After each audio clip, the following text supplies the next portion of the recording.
Galera, complexação e argentometria. Você sabe do que eu estou falando? Não? Então, aguenta a vinheta.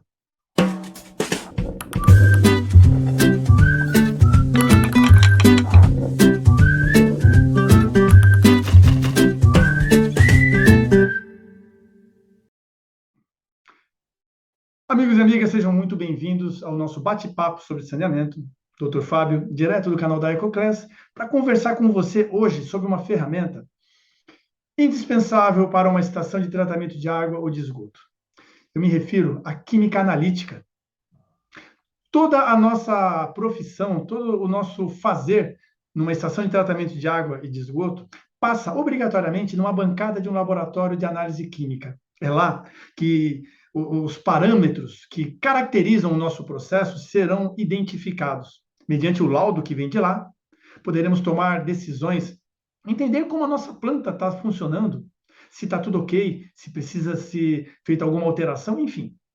A rotina de uma estação de tratamento de água e de esgoto é pautada pelos resultados que nascem no laboratório de análise química. Por isso que eu perguntei para vocês se vocês sabem o que é uma complexação, uma argentometria. Sabe por quê? Porque hoje no nosso bate-papo, a gente vai conversar, vamos ver alguns detalhes da química na determinação de dois parâmetros, a dureza e o cloreto. Vamos lá? Vamos bater um papo sobre saneamento? Então cá estamos, amigos e amigas, para conversarmos sobre os parâmetros dureza e cloretos. Sem antes, é claro, deixarmos de passar por uma necessária e importante contextualização, abordando a volumetria. Sabe por quê? Porque a volumetria é um dos vários métodos de análise química quantitativa que utilizamos nas determinações das variáveis de interesse sanitário. A volumetria, ela baseia-se na medida de volumes, por isso volumetria. E digamos que a principal ferramenta utilizada nessa determinação é a nossa boa e velha bureta. Através da titulação, com o emprego de uma solução de concentração conhecida, chamada de titulante, que em geral está aqui ó, na nossa bureta, nós conseguimos determinar a concentração da nossa amostra, que em geral está aqui ó, no nosso Erlenmeyer, e que chamamos de titulado.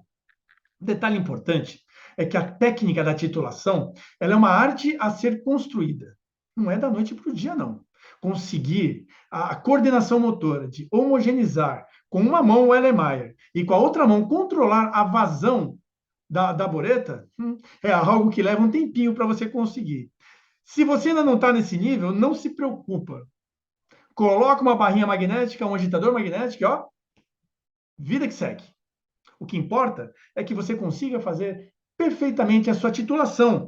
E, por sorte, a titulação tem que ser, obrigatoriamente, uma reação rápida. Ela tem que nascer de uma reação rápida entre o titulante e o titulado. Dessa reação entre o titulante e o titulado, eu preciso identificar o ponto de equivalência, o ponto final da reação. Quer dizer, quando o meu titulante ele consome todo o meu titulado, porque a volumetria baseia-se na medida de volumes. Logo, eu tenho que conhecer precisamente o volume gasto do meu titulante na reação com o meu titulado para conseguir, posteriormente, calcular a concentração dele, do meu titulado. Dessa maneira, o ponto de equivalência, o ponto final, tem que me oferecer alguma mudança que eu consiga identificá-lo. Uma alteração de cor, uma precipitação, uma mudança de pH, enfim. Algo tem que acontecer. E se a reação entre o titulante e o titulado não me oferece nenhuma mudança que indique o final da reação, não tem problema. Eu vou utilizar indicadores, que são substâncias adicionadas a esse conjunto titulante-titulado, né? Em geral está aqui, ó, junto com o meu titulado, que vai me indicar o final da reação, porque sofrerá uma alteração física de cor, uma precipitação, enfim, vai mudar alguma coisa, o indicador ele vai sofrer uma mudança de aspecto no final da reação entre o titulante e o titulado, e dessa maneira eu conseguirei interromper a minha titulação no momento exato. Dentro da volumetria, nós temos a possibilidade de classificá-la de acordo com o princípio químico empregado na reação entre o titulante e o titulado. Assim, nós temos a volumetria de neutralização, a volumetria de complexação, a volumetria de precipitação e a volumetria de oxirredução. Olhando para o saneamento, a gente consegue identificar essas volumetrias, essas análises. Por exemplo, a neutralização quando fazemos a análise de alcalinidade ou de acidez. A de oxirredução, quando determinamos o cloro residual livre, ou até mesmo a DQO, por titulação. A complexação, perguntei para vocês, lembram? Quando determinamos dureza ou cálcio. E a precipitação, que também, no caso do cloretos, pode ser chamado de argentometria, quando determinamos os cloretos. Enfim, a volumetria ela é amplamente aplicada na determinação de vários parâmetros de interesse sanitário. Hoje vamos focar, como já foi anunciado, toda a nossa atenção na dureza e nos cloretos. Perfeito, amigos e amigas? Assim, dureza. O que é dureza? A dureza, antigamente, era...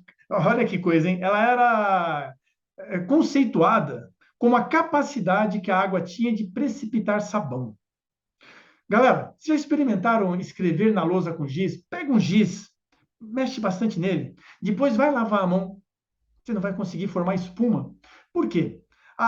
O cálcio presente no giz precipita o sabão. Né? Então, antigamente, isso era o que se entendia por dureza.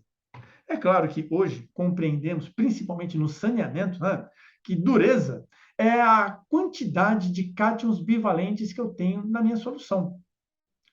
Sobretudo, principalmente, o cálcio e o magnésio. Né? Portanto, a dureza é a expressão da concentração de cátions cálcio e magnésio presentes na minha amostra. O cálcio e o magnésio, eles podem ser encontrados nas águas, nos esgotos, nos efluentes industriais, compondo a dureza, em geral, na forma de bicarbonato de cálcio ou bicarbonato de magnésio, sulfato de cálcio ou sulfato de magnésio. No caso, o bicarbonato de cálcio ou bicarbonato de magnésio, nós temos a chamada dureza temporária. Por quê? Se eu adicionar um ácidozinho aqui, eu vou desfazer essa dureza. Já as durezas expressas pelo sulfato de cálcio ou sulfato de magnésio é a chamada dureza permanente, porque eu não vou conseguir reverter a reação. O interessante, meus amigos e minhas amigas, é que aqui, na dureza temporária, como eu tenho o bicarbonato como o ânion presente, eu consigo associar a dureza temporária à alcalinidade e a bicarbonato. Tá? E por isso mesmo que a dureza é expressa como miligramas de carbonato de cálcio por litro, tal qual a alcalinidade é expressa. Isso me permite fazer correlação entre esses dois parâmetros. E interessante, vejam, quando a minha alcalinidade a bicarbonato ela é maior do que a dureza total da minha amostra, eu posso inferir que eu tenho dureza permanente. Já quando a minha alcalinidade a bicarbonato é menor, é óbvio que toda ela é expressa como dureza temporária. Perfeito? E assim eu consigo, determinando a concentração desses íons cálcio e magnésio, eu posso, por exemplo, classificar a minha água bruta, minha água potável, em diferentes graus de dureza. De 0 a 75 miligramas de carbonato de cálcio por litro, uma água branda. De 75 a 150, moderadamente dura.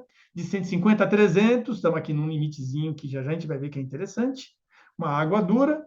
E acima de 300 miligramas por litro de carbonato de cálcio por litro, uma água muito dura.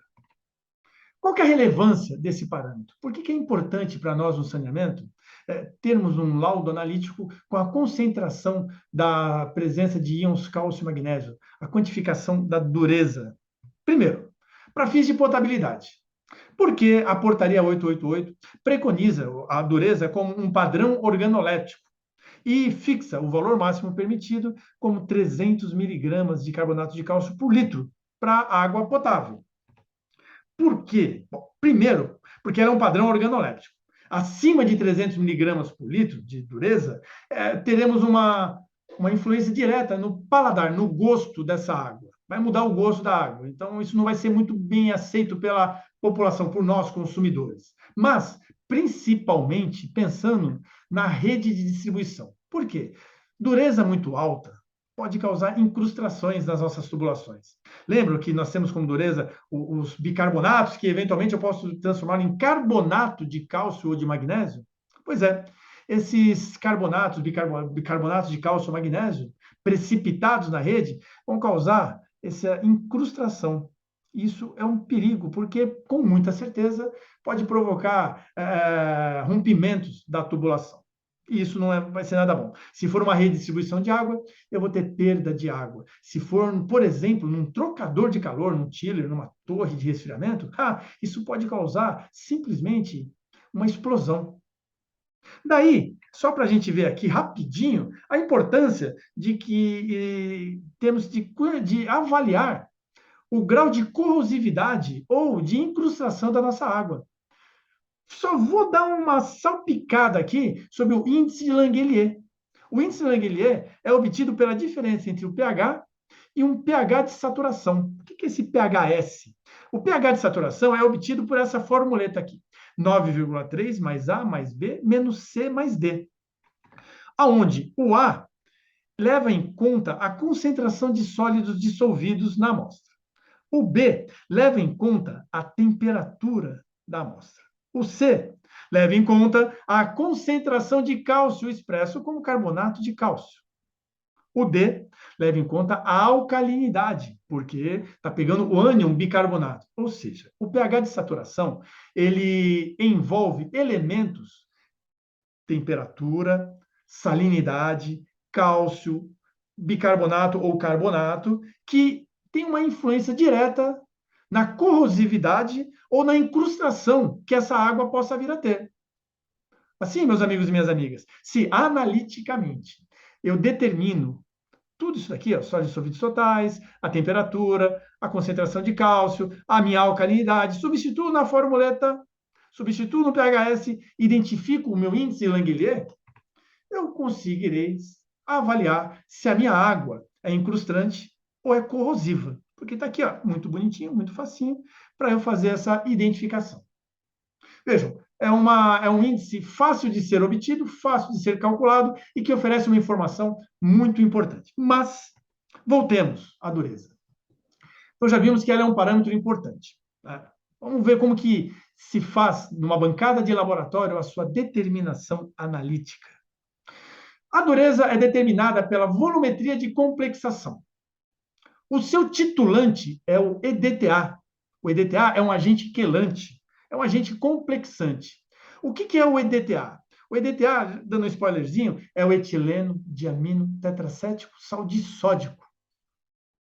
Por que é uma volumetria de complexação? Horas.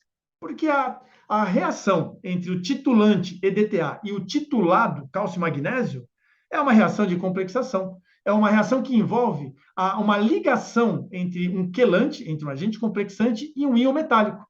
Uma ligação coordenada dativa. Lembram o que é isso? Não lembram? A ligação, nós temos a ligação iônica, a ligação covalente e a ligação covalente coordenada dativa. A ligação covalente coordenada dativa é aquela que acontece quando eu tenho um átomo já estabilizado, presente numa molécula bonitinha, eletricamente neutra, porém, eu tenho elementos nessa minha molécula, eu tenho átomos nessa molécula, que possuem par de elétrons livres, que podem compartilhar com outros elementos. Olha aqui, o nosso etileno diamino tetracédico saldissódico, o EDTA. Essa molécula gigantesca aqui. E vejam, nós temos aqui, nos grupos carboxilas e no grupo amino, pares de elétron dando sopa. Por isso, o EDTA é um agente complexante, porque ele consegue estabelecer essas ligações coordenada dativa com um íon metálico, formando essa estrutura aqui. Ó o nosso íon metálico aqui. E sabe quem é ele aqui? É o nosso cálcio e o nosso magnésio, que queremos que esteja aqui no meio. O nosso cátion bivalente positivo, o nosso causador da dureza na água. Então, a reação entre titulante e titulado é essa aqui, ó. O íon metálico lá na amostra, no Erlenmeyer, o cálcio e o magnésio, reagindo com o EDTA, formando esse complexo aqui, ó. Cálcio, magnésio, EDTA. Como que a gente faz isso na prática? A reação entre o EDTA e o cálcio e o magnésio, ela não me oferece visualmente mudanças que me permitam identificar o ponto de equivalência, o ponto final da titulação. Por isso, adicionamos a essa análise um indicador, o preto de eriocromo T. O preto de eriocromo T é um indicador metalocrômico. Ele também é um quelante.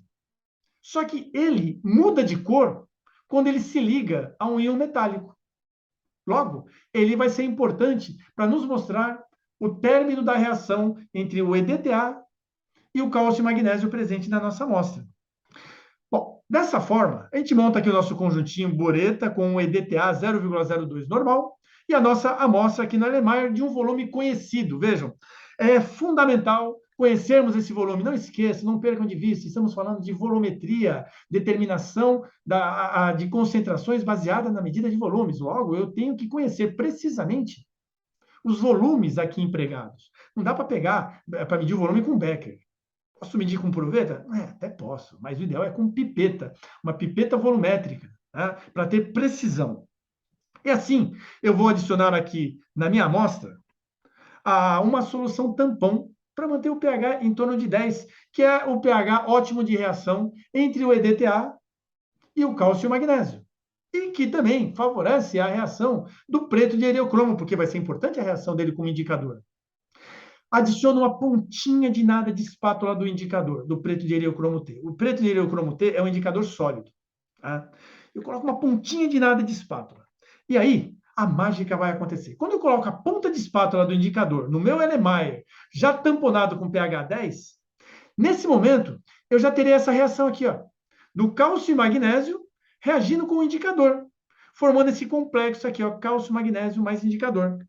E nesse momento, se na minha amostra tiver cálcio e magnésio, o meu Erlenmeyer ele vai ficar com a cor vinho, porque o indicador preto de eriocromo, quando complexado a cálcio e magnésio, assume essa coloração. Perfeito? Vou iniciar minha titulação. Vou começar a jogar EDTA aqui nesse Erlenmeyer.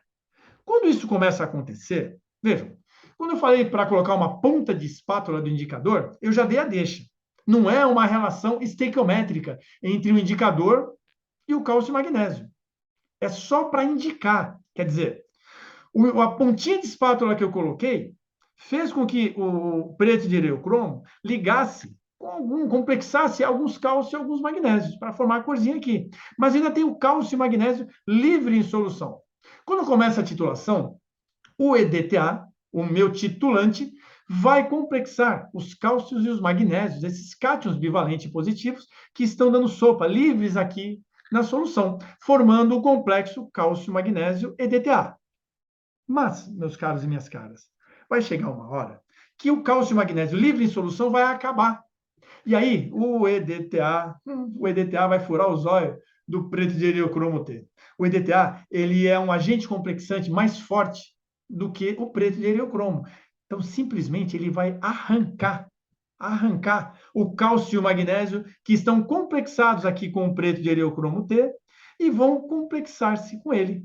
Dessa forma, vejam só, quando o EDTA arrancar o último cálcio e magnésio que estava ligado ao preto de eriocromo T, sabe o que vai acontecer? O indicador preto de eriocromo T vai ficar livre em solução. E ele livre em solução em pH 10 tem uma cor azul. Ualá! Titulo, titulo, titulo. Quando a minha amostra virar do vinho para o azul, eu paro imediatamente a minha titulação, porque esse é o meu ponto de equivalência. Esse é o momento em que todos os cálcios e magnésios foram devidamente quantificados. Vou anotar o meu voluminho da amostra e vou seguir calculando a minha dureza, expressando como miligramas de carbonato de cálcio por litro. Fácil, fácil, né? E para mostrar que é fácil mesmo, olha aqui, ó. Tenho aqui um Erlenmeyer, um volume conhecido de amostra, tamponei, coloquei 1 ml da solução tampão de amônia, pH está em torno de 10, uma pontinha de espátula de preto de ereocromo T. Opa, minha amostra tem cálcio e magnésio. Ficou aqui esse violetinha. E aí, vou começar a titulação. Ó, o que 28, 20, quase 29 anos de prática de laboratório não permite a nós? Eu sei titular. Estou deixando cair o EDTA aí no meio. E ele está começando a complexar cálcio e magnésio. Opa, está começando a querer roubar cálcio e magnésio do preto de ereocromo T. Tá roubando. Roubou todo preto, roubou todo os metais que estavam complexados com o preto de ereocromo T. Tadinho, olha o preto de ereocromo T livre em solução aí, azulzinho. Terminei a minha titulação, vou lá na minha bureta, tomo um cuidado imenso com o erro da paralaxia. Olha só, esse camarada aqui, esse nosso amigo aqui, ó, ele está fazendo a leitura direito? Não, tá errado, tá errado. Ele não tem que ler aqui em cima, não. Ele tem que ler aqui embaixo, ó, a voltinha do menisco. É isso aqui, ó, que determina o nosso volume a ser lido. Não dá para eu ficar me inclinando, não dá para eu olhar por cima. Eu tenho que ir com a altura dos olhos aqui na minha bureta e ver o menisco tangenciando a marcação do volume gasto na minha titulação. E assim determino a concentração de dureza total da minha amostra. Mas eventualmente, eu posso querer determinar a concentração de cálcio. E eu consigo fazer isso também pela mesma titulação de complexação. Por quê? Olha só, vamos lá, vamos por partes. O cálcio e o magnésio, eles, quando em presença do EDTA, eles têm a mesma força de complexação. Há uma constante, uma chamada constante de formação ou constante de estabilidade para o EDTA, no que diz respeito à formação de complexos. Olha só, do cálcio e do magnésio, é muito parecido. Logo, se cálcio e magnésio estão em solução e eu dou para eles o EDTA vai complexar os dois com a mesma voracidade. Então, eu tenho que pensar em algum artifício para tirar um dos dois da parada. No caso aqui, eu quero tirar o magnésio da parada. Como que a gente faz isso? Olhando para uma outra característica desses elementos, o produto de solubilidade, o KPS. O KPS indica o quanto uma substância é mais ou menos solúvel. E olha que interessante, meus amigos e minhas amigas, o hidróxido de cálcio e o hidróxido de magnésio comparados, o hidróxido de magnésio é 1.000.000.000, é 1.000.000 de vezes menos solúvel do que o hidróxido de cálcio. Ele é 10 a menos 6 e o magnésio é 10 a menos 12. Então, ele é muito mais fácil de ser precipitado. Isso me ajuda muito. Por quê? A titulação entre o EDTA e o cálcio e magnésio, que seja, tem que acontecer no pH alcalino. O que eu vou fazer? Eu vou elevar o pH da minha amostra, do meu titulado, para em torno de 12. Aí agora vocês entendem por que a análise de dureza total eu uso um tampão de amônia para manter o pH em 10? Porque se eu elevar o meu pH acima de 10, eu precipito o magnésio e impeço a reação dele com o EDTA. E não é isso que eu quero na determinação da dureza total. Mas é isso que eu quero na determinação do cálcio. Eu vou precipitar o magnésio.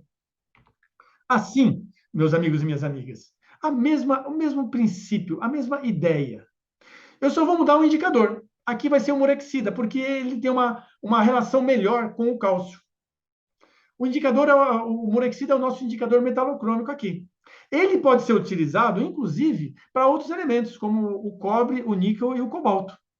Vou colocar EDTA na minha bureta, vou colocar um volume de amostra conhecido aqui no meu Erlenmeyer, vou elevar o pH para 12 e adicionar uma pontinha de espátula do Murexida, porque o Murexida é também um indicador sólido.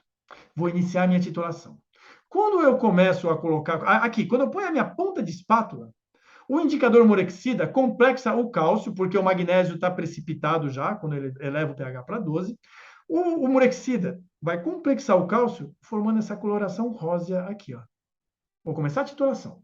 Vou começar a colocar EDTA. Mesma teoria, tá? O EDTA primeiro vai pegar os cálcios livres em solução, porque o magnésio está precipitado. Vai complexar os cálcios livres em solução. Quando acabar o cálcio livre em solução, ele vai começar a roubar o cálcio complexado com morexida. Vai começar a arrancar esse cálcio complexado até chegar ao ponto que ele arranca o último cálcio complexado com morexida, deixando-o livre em solução na sua forma molecular, fazendo com que a cor vire do rosa para o violeta. Rosa, morexida complexado com cálcio, violeta, o morexida livre em solução. Olho o volume que eu gastei na minha titulação de EDTA, substituo na fórmula e expresso como miligramas de carbonato de cálcio por litro, porém, dureza a cálcio. Eu posso, inclusive, mudar o equivalente grama aqui, usar o equivalente do cálcio, e expressar como miligramas de cálcio por litro também. Olha aqui, amigos e amigas. Tá? Erlenmeyerzinho, volume conhecido de amostra, pH em torno de 12, logo o magnésio está fora do páreo, uma pontinha de espátula de morexida e está aqui o Fabião mostrando toda a sua habilidade em titular, deixando gotejar o EDTA. O EDTA está complexando cálcio livre em solução e agora está começando, olha só, está vendo que a coloração está começando a querer mudar? É porque está começando a tirar o cálcio da morexida. Está começando a pegar para si. E aí, de repente, uma viragem facílima de ser vista. Nesse momento, a titulação está encerrada. Olho o volume que eu gastei do meu titulante, com cuidado para não ter o erro da paralaxia, que eu falei agora há pouquinho. Calculo a minha concentração de dureza a cálcio, que no máximo pode ser igual à dureza total, nunca maior. Por que ela pode ser igual à dureza total? Porque, de repente, eu posso ter uma amostra sem magnésio, só com cálcio. Beleza. Agora, dureza a cálcio, maior do que a dureza total, aí joga tudo fora, lava muito bem as suas soluções, tá, suas vidrarias, faz de novo, porque alguma coisa está errada. Tranquilo, amigos e amigas? Viu como é fácil e bacana e interessante a determinação desses parâmetros? Vamos continuar e vamos falar agora do outro parâmetro que eu prometi conversar com vocês, os cloretos. É um dos principais ânions presente tanto em água e esgoto. É arroz de festa, está presente em tudo que é amostra. Ele, igual ao sulfato, pode causar interferências em processos anaeróbios, pode prejudicar, porque o sulfato pode favorecer as bactérias sulfurredutoras e, de repente, atrapalhar as arqueias metanogênicas. E o cloreto, ele também pode prejudicar, em termos de salinidade, as arqueias metanogênicas. E provoca corrosão em estruturas hidráulicas. Né? Vocês podem até se perguntar, poxa, mas por que o cloreto, então, se ele provoca corrosão, ele não está lá na determinação do índice de Langelier? Ah, sim, está lá nos sólidos dissolvidos. Ah, pensaram que iam ficar sem essa, né? Então, ele provoca corrosão. Por isso, e também porque ele é um dos padrões organolépticos da portaria 888, né, que fixa como valor máximo permitido de 250 miligramas de cloreto por litro, que o parâmetro cloreto, que o ânion cloreto, ele tem a sua importância sanitária. Esse valor máximo permitido é pensando nesta questão de corrosão de estrutura e pensando também que acima desse valor é um padrão organoléptico, não esqueçam disso. Ele afeta a nossa percepção, a nossa percepção física da água. Se tiver acima disso, a água vai estar salgada. E vai estar salgada mesmo, porque o cloreto ele faz um par romântico muito comum com o sódio, formando o cloreto de sódio, uma das formas mais comuns encontrada na natureza. Vamos ver como que a gente determina analiticamente o cloreto? Bom, a volumetria utilizada aqui é a volumetria de precipitação, ou uma variantezinha da volumetria de precipitação, a argentometria. Por que a argentometria? Porque nós usamos aqui como titulante o nitrato de prata para determinar halogênios. Lembra lá do cloro, do flúor, do bromo e do iodo? Pois é. Então, a argentometria é uma volumetria de precipitação específica, porque utiliza como titulante o nitrato de prata para determinar a concentração de halogênios. Em especial, o método de Moore é quando nós temos um meio levemente alcalino e usamos como indicador o cromato de potássio para indicar o ponto final da reação. Por que eu estou falando do método de Moore? Porque o método de Moore é aplicado na argentometria para a gente determinar cloreto. Não esqueça, olha só. A argentometria determina concentração de halogênios, usando o nitrato de prata. O método de Moore é uma técnica aplicada à argentometria, onde a gente tem como indicador o cromato de potássio. Aqui, nós temos o princípio do produto de solubilidade, esse que a gente acabou de comentar na determinação do cálcio, como o carro-chefe da determinação analítica. Por quê? Porque, vejam, vamos lá. Nós temos aqui na bureta o nosso titulante, o nitrato de prata, a solução de concentração conhecida. Quem que eu tenho aqui na minha amostra, no meu Erlenmeyer? Eu tenho o cloreto e o cromato de potássio. 1 ml de cromato de potássio. E aqui está escrito errado, hein, galera? Pelo amor de Deus, hein? Quem colocou esse 2 aqui não conhece nada de química. Ô Lucas, nos bastidores aí. Meu, tá errado isso, hein? Vamos ter mais atenção. Nada, o erro foi meu. O CrO4, o cromato de potássio também está aqui porque eu coloquei 1 ml. E o pH tem que estar levemente alcalino, de neutro a levemente alcalino. Se não me engano, é de 6 até 10, mais ou menos. Enfim, há um valor que a receitinha me preconiza. O fato é que eu tenho no meu Erlenmeyer esses 2 ânions. O cloreto, que eu quero, que já estava aqui, e o cromato, que eu coloquei. Bom, o que acontece? Quando eu começar a colocar nitrato de prata aqui, a prata reage com o cloreto, formando o cloreto de prata, um precipitado branco leitoso. E a prata reage com o cromato, agora direitinho aqui, sem o 2. A prata reage com o cromato, formando o cromato de prata, um precipitado tijolo vermelho, de cor tijolo vermelho. Aí, olha só o KPS desses dois aqui. O KPS do cloreto de prata é esse aqui, ó, 10 elevado a menos 10. E o KPS do cromato de prata é 10 elevado a menos 12. Sabe o que significa? Que o cloreto de prata, ele precipita primeiro do que o cromato de prata. E é exatamente isso que eu preciso. Sabe por quê? Porque o cromato de prata, esse vermelho tijolo bonito de ser visto, ele só vai aparecer quando acabar o cloreto da minha solução. Enquanto tiver cloreto na minha solução e eu colocar prata, prioritariamente eu terei a formação do precipitado de cloreto de prata. Quando acabar o cloreto, aí sim a prata vai conseguir reagir com o cromato, precipitar cromato de prata, uma corzinha vermelha, o tijolo vai aparecer no meu Erlenmeyer e pá, eu paro a minha titulação. Tá confuso? Vamos ver aqui? Aqui a nossa bureta, aqui eu tenho o nitrato de prata de concentração conhecida, aqui é a minha amostra, já coloquei 1 ml de cromato. Então, o que eu tenho aqui dentro? Eu tenho o ânion cloreto e o ânion cromato. Vou começar a titular, vou começar a colocar prata aqui na parada. No primeiro momento, eu vou ter a precipitação do cloreto de prata, precipitado branco leitoso. Quando acabar o cloreto livre em solução, aí sim, eu vou ter a precipitação do cromato de prata, corzinha vermelha aparecendo, ponto final da reação. Paro, interrompo a titulação, observo o volume gasto e calculo a concentração de cloretos. E aqui, é claro, né, não vou perder a oportunidade de me exibir mostrando os meus dotes de titulação. E aqui eu tenho a minha amostra, 1 mlzinho de cromato de potássio, essa coloraçãozinha meio amarelado, porque o cromato é amarelado, o dicromato é laranja. Né?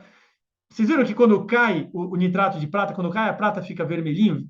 Só que logo some. Por quê? Porque ainda tem o cloreto em solução. O cloreto diz para o cromato, sai para lá, amigão. Essa prata é minha. Eu sou melhor que você. E aí? Perceberam? Difícil, né? Será que já precipitou? Já precipitou. Vou voltar aqui um pouquinho, porque esse aqui é difícil, hein, galera? Tem que ser um vermelhinho bem levinho. Porque, senão, significa que precipitou muito cromato de prata. E aí eu gastei volume a mais de nitrato de prata. Não é isso que eu quero. Esse ponto de viragem, ele é complicadinho de ver. Ó, virou. Virou. É bem sutil o vermelho que forma. Aí eu só estou mostrando que se eu continuar colocando, vai ficar o vermelho tijolo bonitinho. Mas isso já não é mais interessante para mim. Eu tenho que ter uma leve precipitação. Começou a precipitar, precipitou primeiro o cromato de prata, eu interrompo. É um ponto de viragem que requer um pouco de prática, realmente, de vivência, para você conseguir ter cada vez mais uma precisão na determinação do exato ponto final. E aí, é claro, pego esse volume gasto, substituo na minha formuleta e expresso o resultado como miligramas de cloreto por litro. E assim eu consigo determinar esse parâmetro importante tanto para a água e um pouquinho para esgoto. É muito mais importante para o universo das estações de tratamento de água, é claro. E aí, meu amigão, minha amigona, acabamos esse tour pelo mundo da química analítica. Sinceramente, do fundo do coração, espero que tenha agregado, que vocês tenham gostado. E aí, peço, encarecidamente, gastem aí, não sei agora que vocês estão terminando de me ouvir, clica lá no joinha, liga o sininho para saber quando lançarmos novos vídeos, compartilha com os seus contatos, pega o link e manda para toda a galera que vocês têm de contato. Ajude-nos a divulgar esse conteúdo, porque ele é informativo, ele leva conhecimento. E, é claro, convido vocês a nos seguirem, a seguir a EcoClass nas nossas diversas redes sociais. Estamos no YouTube, ó, nós aqui, estamos no Instagram, estamos no Facebook e estamos no LinkedIn. Estamos em todos os lugares da internet para poder levar até vocês um conteúdo, informação, cursos, promoções, esse mundo de oportunidades para conhecermos, para entendermos, para vivermos o saneamento. Assim, me despeço de vocês igual o Gato Félix, entregando aqui a minha idade, dizendo um até logo, até o nosso próximo bate-papo sobre saneamento. Cuidem-se! Olá, até lá.